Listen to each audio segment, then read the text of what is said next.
Dr. Katie in the house. Hi, honey. How are you? I am great, Meg. Thank you. I am so glad to see you outside of the parking lot. Oh, yes. Yeah. So tell us just really quick about the practice. So you're still seeing people, but it's all done. Our clients can come right in the building. So we've never, just since way back in last March, we've always had clients coming right in the building with their pets. So nice. Good. And knock wood. This is great, honey. I'm so glad. First of all, here's what I want to show on the banner. And Katie, I've known you for a long time. So, and I think most everybody knows a DVM.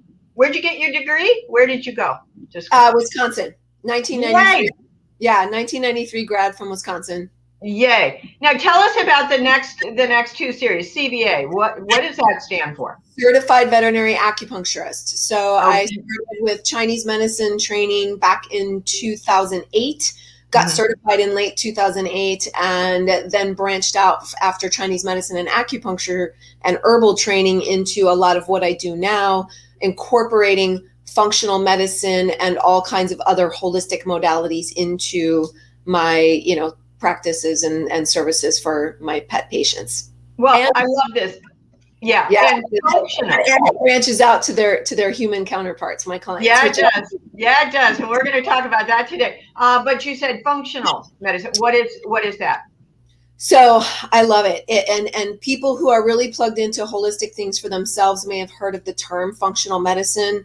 It is basically a realm of holistic natural medicine that really focuses on supporting your body with really excellent tools to support optimal function, because everybody's body, and certainly our animals too, are brilliant, innate, energetic beings on many levels. And we have the ability to heal and to stay in balance and health and, homeostasis if we give the body the right tools and get out of the way. Right. And oh my gosh, the right tools and get out of the way. Exactly.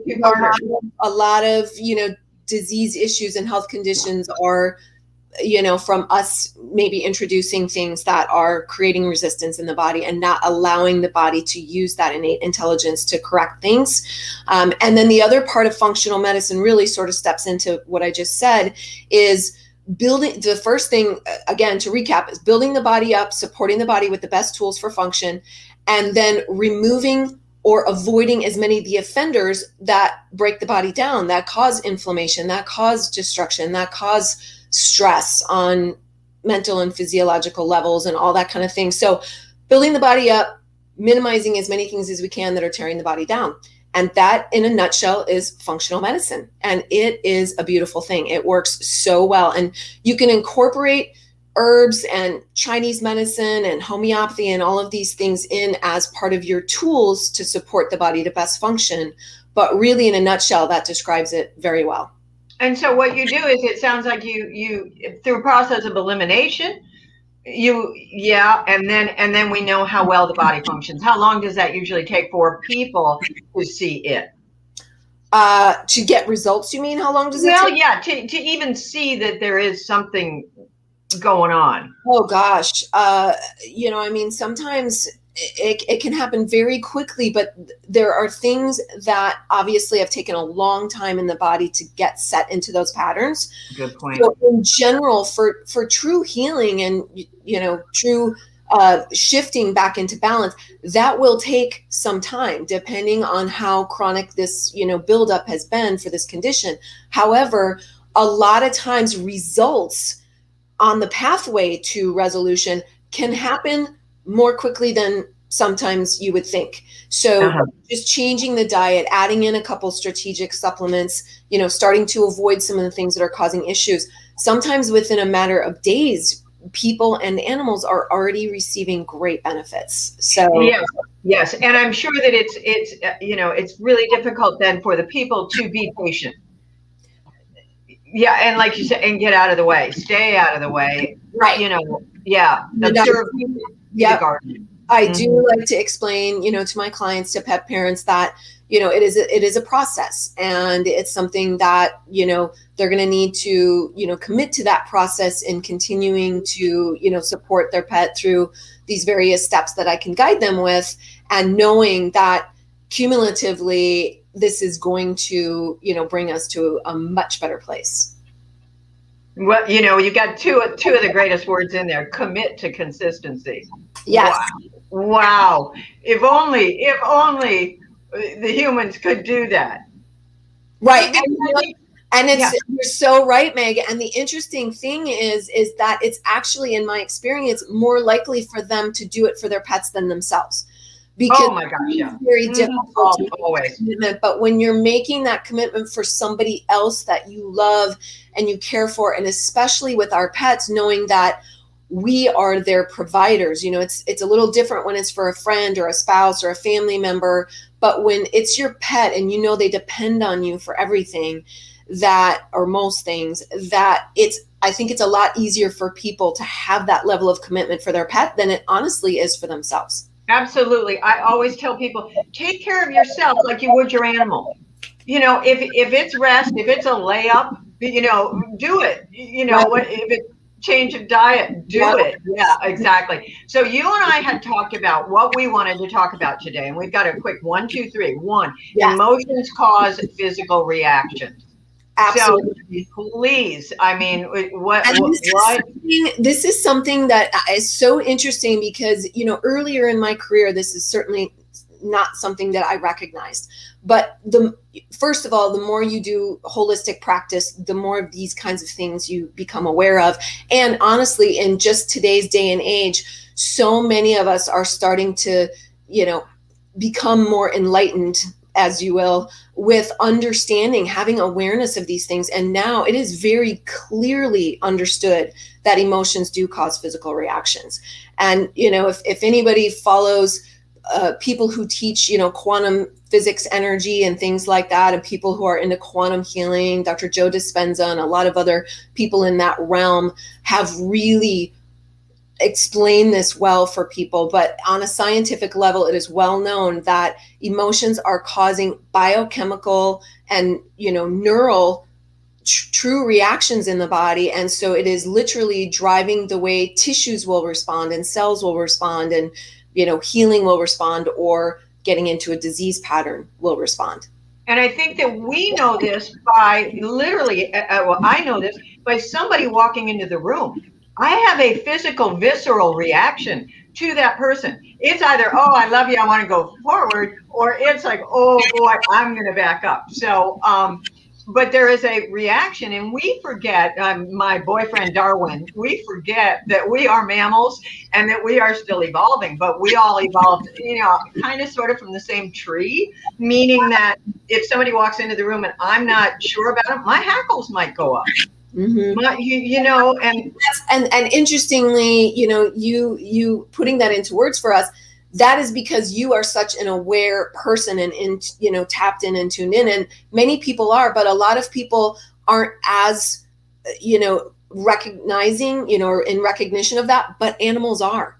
That's so interesting that you bring that up, because the vast majority of our pets are going to respond in the same way you just described. Exactly. And yes. And I think it is a re-education. I think it's a matter of telling people it's okay to, quote, feel something when someone walks into your presence. And we're not used to having that applauded or recognized even. So yeah, exactly. Yeah. But I grew up more with animals than I did with humans. Right. Yeah. And recognizing that emotions are okay and they have their place and they have their purpose, but also recognizing that if we stay in certain patterns, and then something that we could bring into this step one of our conversation is that emotions are energy. Everything is energy at a base level, and energies are in, certain vibrations, and you can literally measure the frequency of vibrations, and the energy of emotions have been measured. And the emotions that are at the top of the vibrational scale, vibration that brings you up, are, of course, you would expect joy. Gratitude is considered to be the highest frequency level emotion. at the highest vibration, whereas fear and, doubt and anger and things like that are at the bottom of the emotional scale. And so when you feel these emotions, they're natural. And there's always times in life where you're going to feel fear or anger or frustration or whatever, but we don't want to stay there. And we want to put ourselves in a mindset where we lift out of that and we start thinking about joy, or, gratitude gets us into that vibration of joy. And our pets and the animals around us feel that too. And what we're doing affects them because they're picking up on all of that. Well, you got that right. So here's number 2. Stress causes and exacerbates health problems. Right. Yes. So stress. I mean, it's a big word these days. And tell us about this. So most people have some recognition of the fact that stress is very tied in with disease issues. And certainly there's a whole lot of anxiety and just cognitive issues that we can talk about, or, depression and mood issues that we can talk about from stress, but literally physical disease as well. And that can be explained even from the biochemical level of when we're feeling stress, our bodies are putting out, our adrenal glands are putting out more cortisols.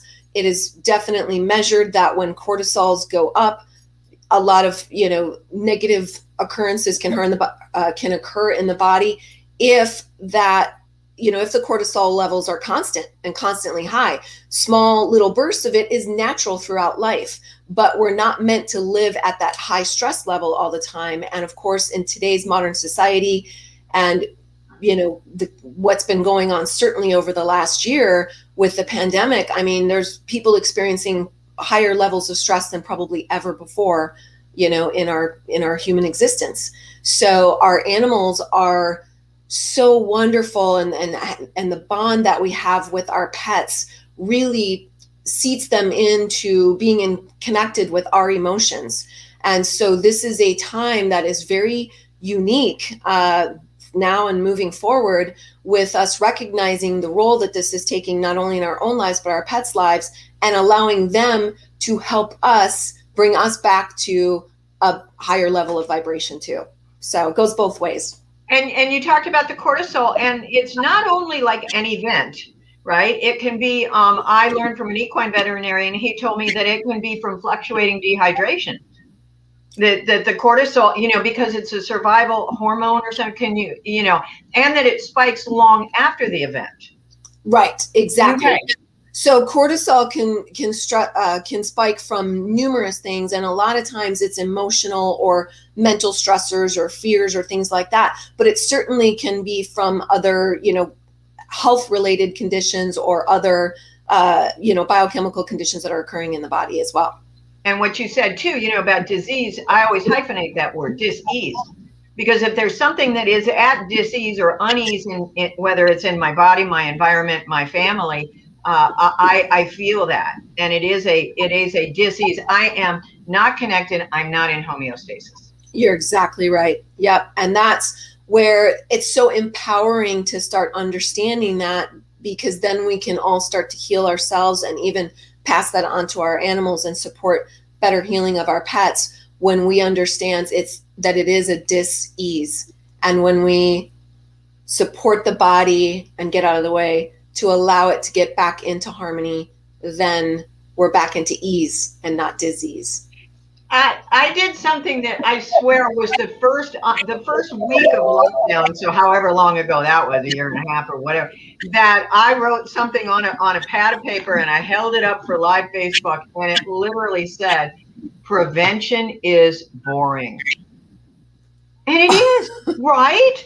Prevention is boring. It's like, there's no big deal about it. There's no crisis. And I don't know about you, but I'm in animal welfare, so I am crisis management. And that's also how I was raised. However, when everything is okay, I'm not okay. I need to stir it up a little bit. I mean, that's a terrible thing to admit, but yes. So, I often am the problem. And with the unease, the dis-ease within the present moment. So again, just really quickly on, I've got to give a shout out for flower essences, of course, because what we talk about there is that, and homeopathics too, is that we talk about, how is your now? How are you reacting, responding, reviewing your existing environment? And I think that's real important because we got nothing to go on here. We're not used to being isolated, no hugs, out of work. Oh yeah. Yeah, the changes and the stressors that are occurring right now just are setting the stage for us to really plug into what these tools that can really help us. And obviously, speaking of the flower essences, homeopathy, and essential oils, all of those things in that category are high energy. They're high frequency, high vibration. So the energy of those flowers that goes into, or those plants that go into the essences, literally helps to vibrationally affect our energy and bring us up. Yes. Or animals, of course, too. So yes. These tools are phenomenally powerful, yet so safe and so accessible. I mean, it's just a really, really wonderful thing for everybody to be aware of. And so subtle. I think that's part of it too. They're so subtle. It's kind of like, well, gee, why am I more relaxed? It's 5 o'clock. I should be stressed. So it's very subtle, and we have to, make our own awareness. We have to make our own awakening at that point that these things are changing. So again, let's go. Here's number 3 on our hit parade. Animals feel our emotions and energies and our stress. So yes. You said emotion, energies. So was that like one phrase? Our emotion, energies? Yes. Well, because emotions truly are energies, and animals are much more aware on an energetic level and feeling things, with that sixth sense that they've plugged into more than, humans typically are losing that or dissociated from that. And so because our emotions are truly energy, pets and animals can pick up on that, and they can often display or mirror back to us. And so the thing that many people know is our pets tend to be some of our greatest teachers. And they teach us lots of lessons throughout life if we pay attention and listen and have some awareness. But sometimes it's them mirroring things back to us.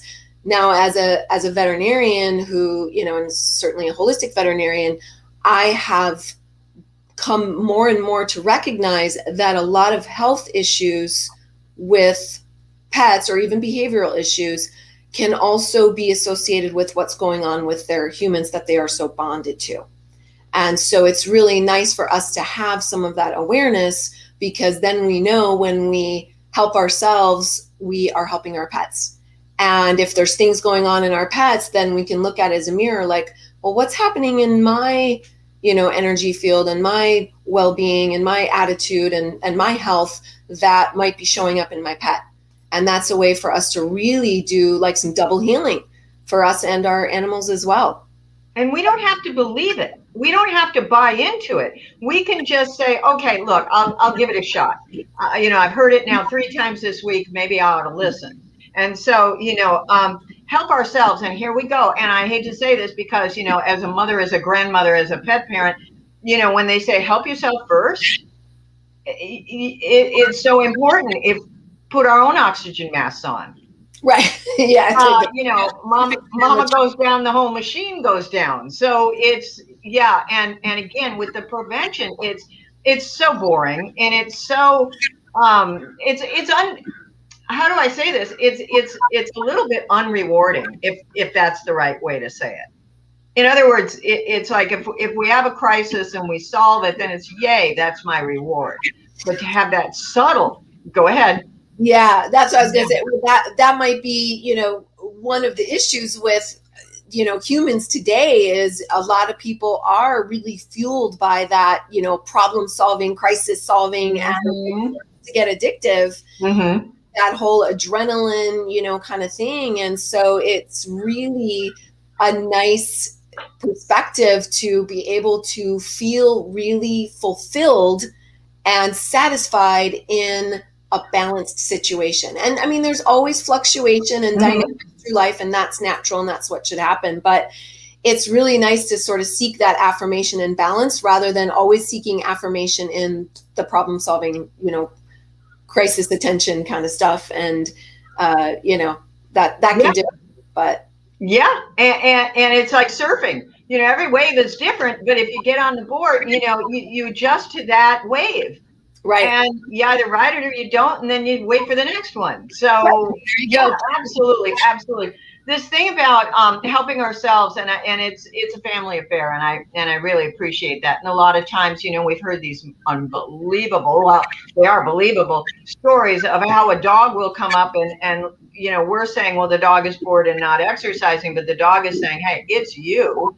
And they come up and they touch us or they hit us, and the dog creates pain and finds a mass in there. We later find a mass in our own body. So again, it's the listening.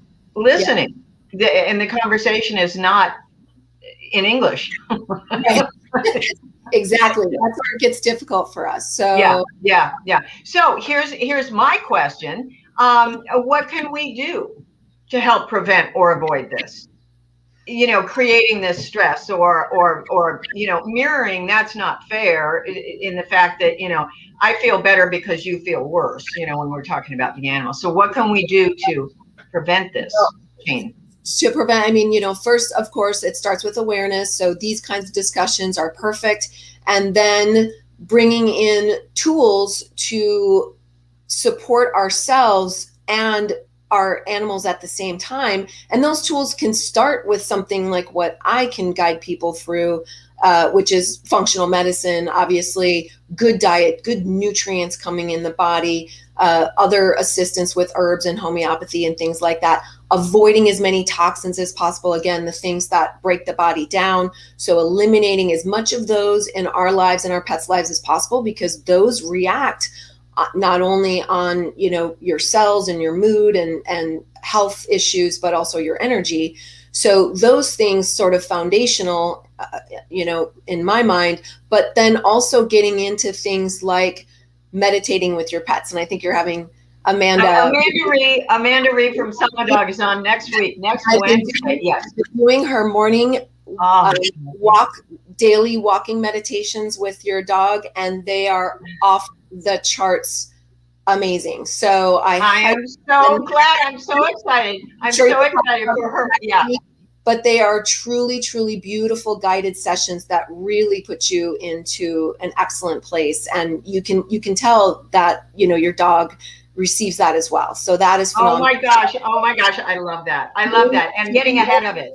By meditating. Yeah, I love that. Deep breathing, being present with your pets and with yourself goes a long way. And then bringing in our tools like the flower essences and the essential oils and the homeopathy to also add to our vibration. But and just to backtrack, meditation does that too. We know that meditation brings up our vibration and our frequency. Yeah. And feeling gratitude lowers our stress. Yeah, definitely. Right, exactly. About a year and a half ago, I had Sam Wyke on here, and Sam said for his stress releaser was singing while he was walking his dog. And he goes, Meg, I'm a terrible singer, so I'm laughing out loud, and all this, so we're replacing, possibly the cortisol more with endorphins and the happy stuff, right? So again, just really. Yep, I love that you brought that up, Meg, because music and sounds are also extremely healing and, mood supportive and vibrational and frequency supportive as well. And there's even a whole category called sound therapy. And actually 3 years ago at the American Holistic Veterinary Medical Association, we had a whole track day on energy medicine, and sound therapy was one of the tracks. And then we know there's things like whole tones. That is a musical sort of healing option. And then any meditations, guided meditations like Amanda Reed's meditations that we'll talk about next week. She has a lot of beautiful sounds, of course, in the background, and that really brings us into. So singing and music and sounds are very, very helpful. I absolutely love that. Okay, so we're at 25 minutes, and we were gonna keep it short. Here's the deal. I want to know your mentors. Who keeps you sparked? Who? Oh my gosh. Yes. Well, currently, Dr. Zach Bush, if people are not aware of who he is, he's an incredible leading authority on numerous aspects of holistic and natural health, but he is a human doctor, triple board certified actually doctor, who is also very spiritual, by the way. And so he's a wonderful person to follow. So Dr. Zach Bush has been extremely... And so he's an MD. He's an MD, and is he BUSCH or BUSH? Do you? BUSH. Yeah. Excellent. Okay, and he's an MD. And the cool thing is, Amanda Rhee is the one who connected me to Dr. Zach a few years ago, and he has been inspirational to me on many levels and has propelled me into a lot of what I've been teaching and speaking about lately. But he's an excellent person to follow, especially, since the pandemic, because he really helps put things in a perspective for us. So he's definitely a mentor of mine right now as well. And I will tell you too that Amanda Rhee is a huge inspiration to me, and working with her has been monumental in my personal and career life too. And then also Dr. Barry Sands, who we have presented with before, yes, who is very, very plugged in and knowledgeable about all of these types of topics too. And she's... Can you off the top of your head remember her heart brain? What is the heart math? She does the heart math as well. Heart math. Yes. And all of this, quantum healing. And in fact, Barry, I put it right here, even to show as a show and tell. She's been writing a lot lately too. And she spoke on energy connections between animals and people at the last AHVMA as well. I was talking about toxins. She was talking about energy. And that was American Holistic Veterinary Medicine Conference. Okay, go ahead. Yep, you're exactly right. And she has an article, Your Energy in Your Dog. She had a whole series of 3 articles in the Dogs Naturally over this last year. And you write for them as well. And you guys are co-authoring something coming up, right? You're co-authoring an article? Yeah, we're going to be working on some things together coming up. And next month in May, we will all be together with Amanda Rhee in her new location. And we're going to do a live thing together as well. Yay! Oh my God. That's awesome. That's awesome. I have to give just a quick shout out because I also know you write for Animal Wellness Magazine. They have Animal Wellness Magazine, Equine Wellness. And so we actually did a educational webinar for them a couple of weeks ago, and we got accepted into the Animal Wellness Academy. So it's a whole big thing that Redstone Media is going to be doing now, and they're having a big, quote, Expo Academy coming up. I think in June it starts. And so, yeah, I'm super excited to be a part of all that. So, yeah. Oh my gosh, honey. Hey, listen, we're out of time. You got one last word? Anything? I just want to thank you for, bringing us together to talk about something that is this, influential for everybody. And so I just love being part of this discussion, and thanks for including me. Katie, thank you, honey. Thank you for what you do, and your entire team. Everybody over there at Integrative Veterinary Care is awesome. Thank you. Thank you. See you next time. Good day, everyone. Take care. Bye.